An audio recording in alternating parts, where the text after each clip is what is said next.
ఈరోజు మనం ఆలోచన రేకెత్తించే ఒక చిన్న తెలుగు కథ గురించి తెలుసుకుందాం. కథ పేరు తాతగారి గడియారం. ఒకానొక పల్లెలో ఒక చిన్న బాలుడు, అతని పేరు అర్జున్.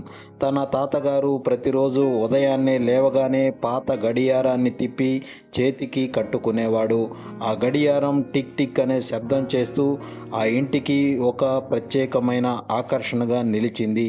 ఒకరోజు అర్జున్ అడిగాడు తాతయ్యను, తాతయ్య, ఈ పాత గడియారం ఎందుకు వాడుతున్నారు? కొత్తది కొంటే బాగుంటుంది కదా అన్నాడు. తాత నవ్వుతూ అన్నారు, ఈ గడియారం నాకు చాలా ఇష్టమైనది. ఎందుకంటే ఇది సమయం విలువ నేర్పింది బాబు. ఇది ఆగిపోతే నేను కూడా ఒక నిమిషం ఆగిపోవాలనే గుర్తు వస్తుంది. కాలం గడిచింది. తాతగారు కన్నుమూశారు. అర్జున్ పెద్దయి నగరానికి వెళ్ళిపోయాడు. ఒకరోజు ఊరికి వచ్చి తాతగారి గడియారం కబోర్డ్లో కనిపించింది. దాన్ని తీసుకొని అటూ ఇటూ తిప్పాడు. గడియారం మళ్ళీ టిక్ టిక్ అని మోగింది. అర్జున్కి కన్నీళ్లు ఆగలేదు. ఆ క్షణంలో అతను ఏం గ్రహించాడు? సమయం నిలిపివేయలేం, కానీ గత స్మృతులు మాత్రం ఎప్పటికీ మోగుతూనే ఉంటాయని అతను గ్రహించగ